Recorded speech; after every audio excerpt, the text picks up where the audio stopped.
Good evening and welcome back to the channel. Just Jay 70x7. It is Friday night, September the 19th, 2025. I hope you've all had a great day and a great week. I'm sorry it's a little bit later today, but it's been a long day, but a good day. Today I'm going to do a couple of things a little bit different than what I've been doing for the last week since I've been posting on this channel. Today's good news, positivity article is from outside the country. It is still nevertheless a good news, positive, encouraging article, I think. This one is from Iraq. It is positive and encouraging for myself, having spent a considerable amount of time in the country of Iraq and along with some of my brothers and sisters in arms. So this was, I thought, encouraging and positive to me. So I'm going to read some of the article from online, and then I'll put the link in the description for you guys, for those of you that may want to go and read the rest of it. Then I'm going to read a little bit of a Persian poem from a really old Persian poet that I did not know before. And then I'll read a Bible verse to you, and that'll be it for today. And I hope you find this worth investing a few minutes of your time in. So this is, the title of this is, "This former Iraqi military site used to hold 45 million tons of waste. Now it's being transformed into a massive urban forest." After years of conflict, Baghdad, Iraq is slowly but surely working towards stability across its entire infrastructure, and now the city has planned the largest ecological development in the country, Baghdad Sustainable Forests. That's the name of the project. The space was once home to the Al Rashid military campsite, which was later neglected and held over 45 million metric tons of waste. It will now become a miles-long urban forest, encompassing a 10 million square meter site, which is roughly 3.8 square miles. The Sustainable Forest Project will also include civic towers and residential and commercial spaces, all enveloped by parks and green corridors. Developer Incanat and architecture firm Gensler say the forest will include 1 million mature growth trees. Baghdad Sustainable Forests reimagines over 10 million square meters of neglected land as a new ecological and urban district, with forests, parks, and green corridors forming the backbone of the design, Gensler's global director of cities, Evan Mulcahy, told Dazeen.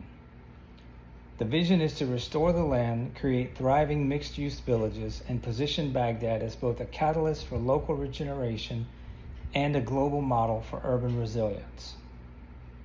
A series of thematic forests will shape the site, Gensler explained, with each offering tailored spaces for creativity, well-being, play, and community. According to Dazeen, these themed forests include the Arts and Culture Forest, Health and Wellness Forest, Kids and Entertainment Forest, and the Sports and Fitness Forest. There will be 28 forests in total. There will also be over 1.5 million square meters of retail, commercial, education, and living spaces, ideal for walkable mixed-use development. As a whole, the development is expected to generate 80,000 jobs. The idea is to create a sustainable place for the country's urban core to live, work, learn, and play in harmony, which they definitely need.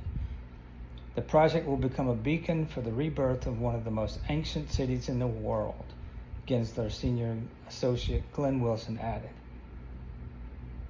In addition to the large number of trees providing shade and carbon sequestration from the development, the plan is also to include trails that accommodate walking, cycling, and e-scooters to make it easy to navigate between the villages. I won't read the rest of the article. It's not that much more, but it's a very interesting article.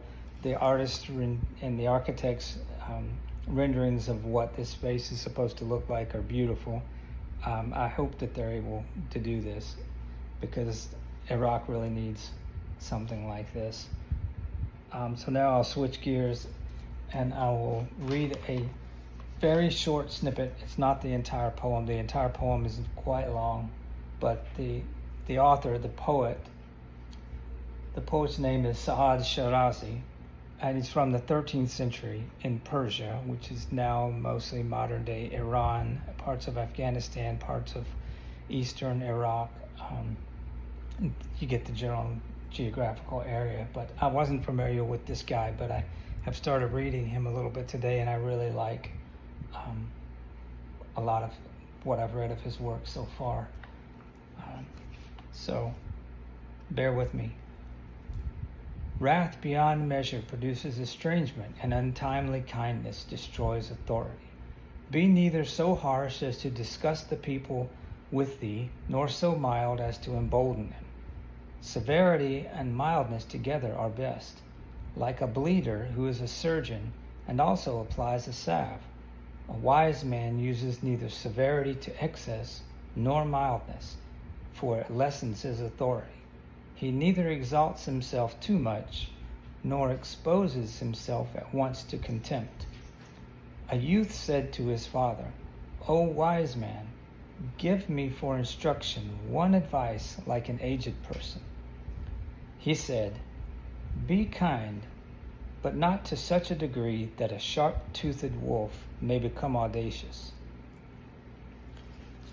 I really like that.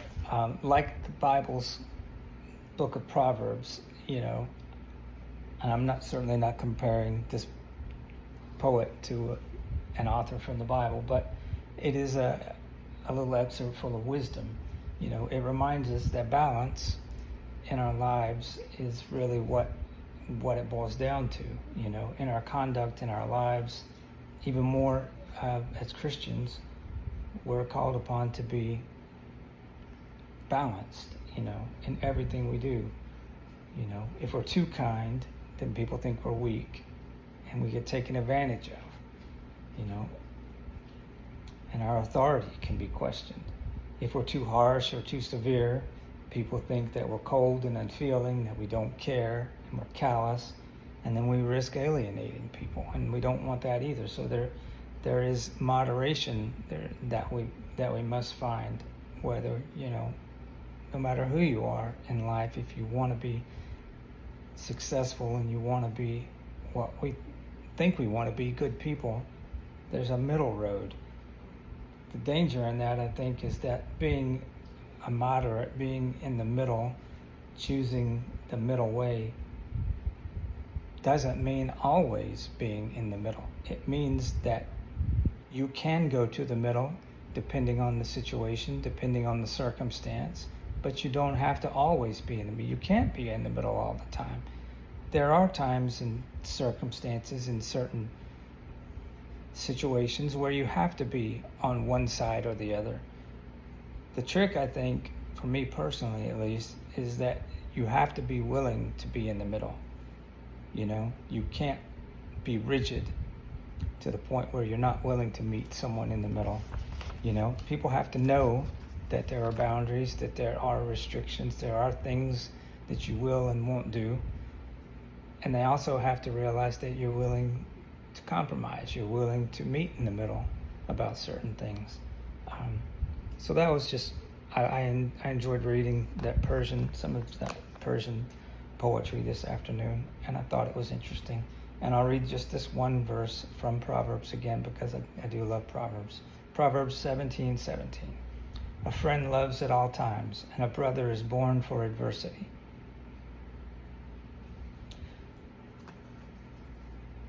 I don't know what else to say about that. We all need friends, and we should all be there for each other. I hope this meant something to you. I hope you have a great night, and I hope to see you tomorrow. God loves you, and I love you too.